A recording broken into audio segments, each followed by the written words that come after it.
Well, hello tubers.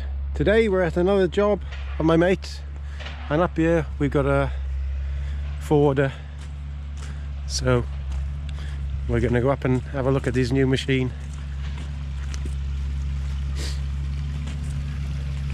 and this other machine working. Okay, right, there we are. I think you seem to like me talking in these videos a bit more, but that's a Valmet 860 forwarder, that one. And he's bringing the timber down from my mate, which is very muddy in the wood, and because he's got no tracks on, it keeps the road a bit tidier. You'll see from these roads now, if he had tracks on, it would completely banjacks them. So that's where the one forwarder was bringing it out of the wood. It's got band tracks on and the others haven't, because it would destroy it, and it's pretty bad as it is.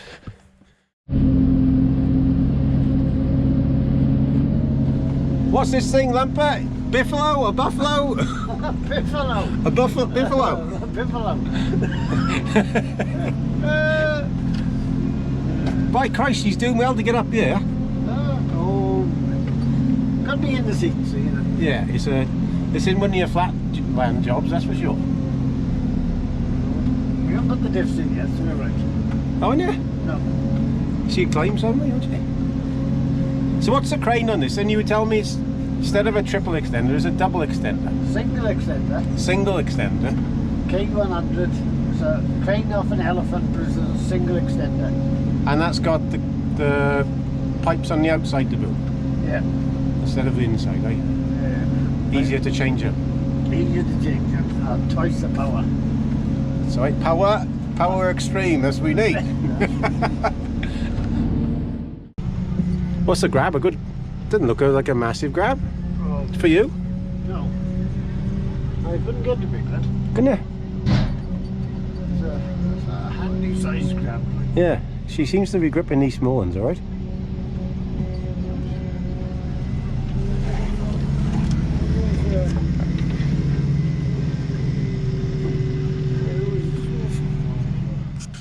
This is a Ponsse Buffalo.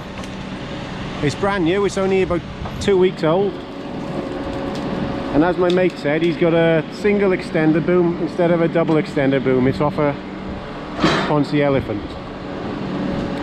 Because with the double extender boom, you tend to knock pipes off and you can't get at them because they're inside the extension. So he preferred this one, and there's more power in it. And Lumper likes more power. So we're in Thin Inch here at the moment, and if you're wondering why he's facing uphill, it's because it's so awkward here. He can only just get in on some of these things because it's a very awkward patch, and he's having to put whatever he can on when he's here. So he's got pulp and chip on as well. Very awkward sight. As you can see with these thin-ins, the lad who's harvested them, if you look up in the air, you can see the gaps there. That's what they're trying to do, is try to make it so there's more room for the trees to grow and take up the bent ones. That is a hell of a tool. Boy, it'll grip. I can't really bring it home to you how awkward and wet and steep this site is. It's unreal.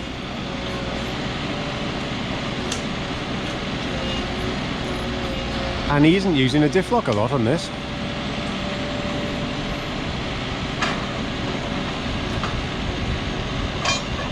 I'm not sure of the horsepower of this thing. It's probably at least 170, I should imagine. I haven't genned up on it at all, but lovely machine. There is a huge crane on it. I think it'll take up to 20 ton on the bunk. So that's a lorry load out in one go.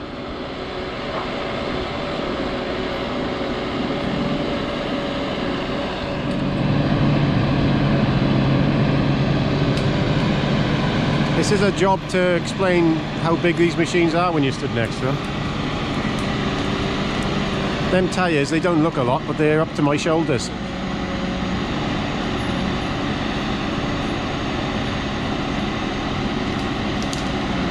The last machine he had was a ponsse windsit. It was a bit smaller, would probably been better for this job, but he's mostly on clear fell and things. So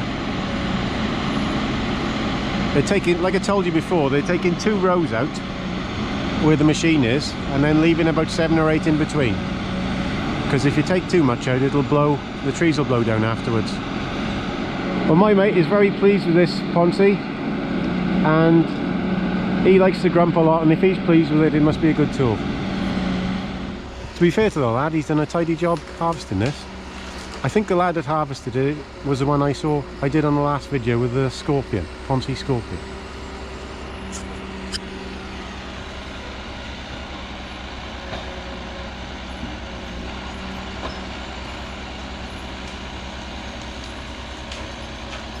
It's quite a fiddly old job getting in between the trees there and not knocking pipes off, so you've got to know what you're doing, to be fair. Not for novices, indeed. This is a very wet and steep site, very awkward to deal with, and you have got to know what you're doing to be able to do this, to be fair to you.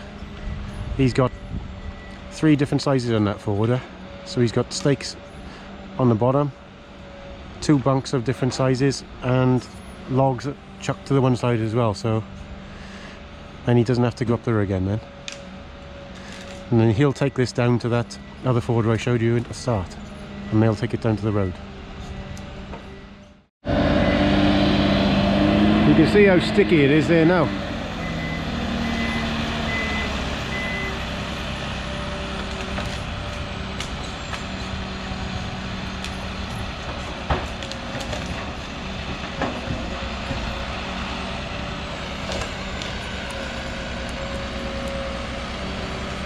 Like I was telling you there, he's putting several different sizes on, and look, he's got 3 different sizes in the bottom and 1 on the top there now, because he doesn't want to come back to this bit again. Then it'll be cleared out.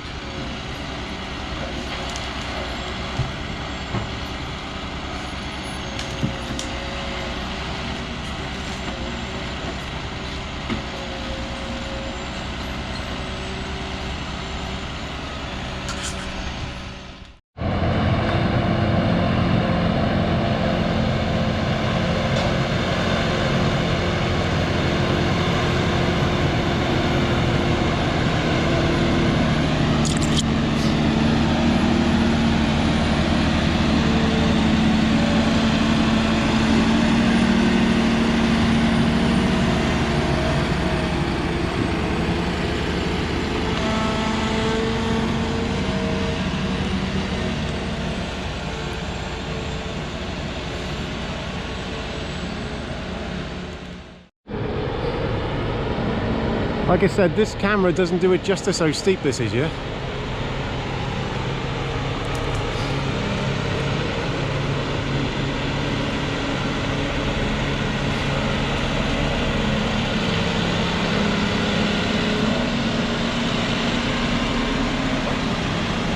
He's probably got about, I don't know, 15 ton on there, and it's 3/4 full.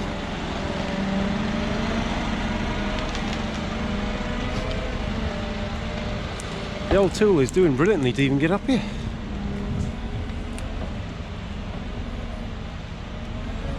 This is probably 45-degree angle.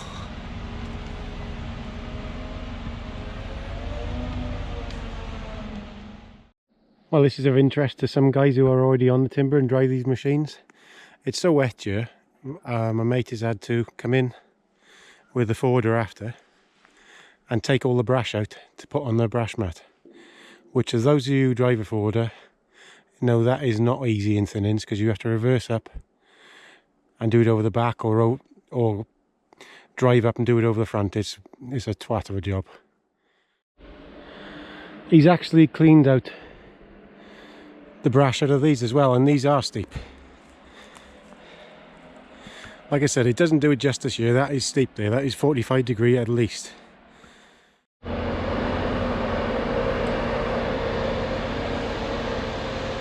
Well, if this is ever an advert for a Ponsse forwarder, Jesus.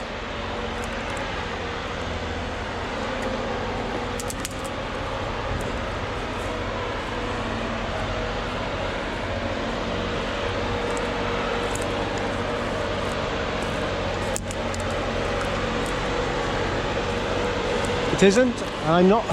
Nothing to do with Ponsse.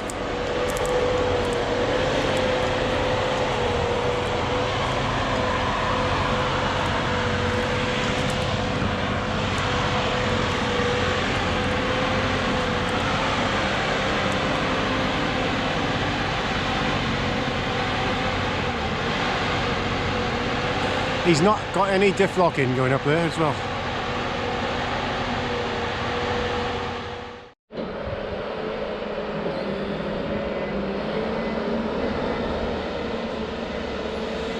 Now those of you who drive forwarders realise how hard that is loading with the bunk facing backwards, because they turn side off. So I won't even try to explain it to the ones who don't.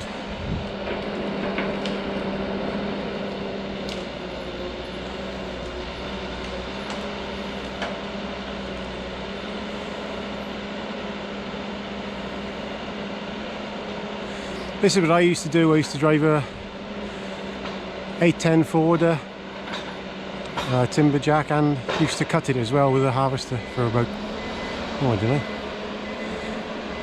10 years probably. Just thin-ins that was.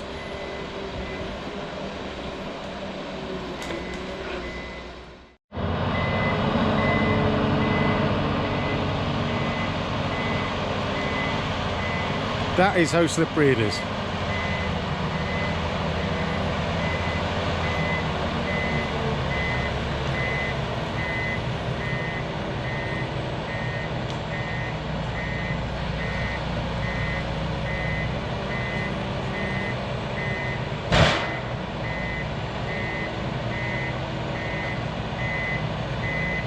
So he's levelled them up against the headboard. That's what that bang was. You just move them quietly back. A little tap on the headboard and it levels them all up then to put them on the bunk straight.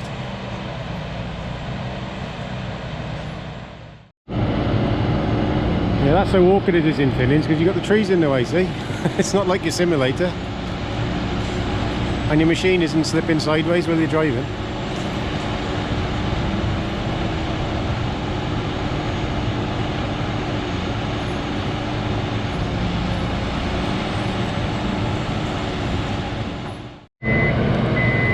God, this thing is stable.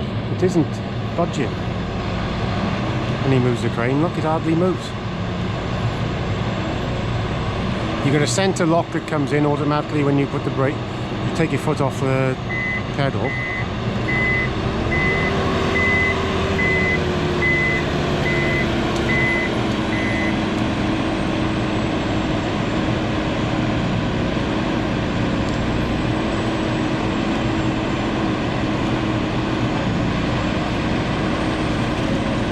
So you just do that all day, every day for 12 hours.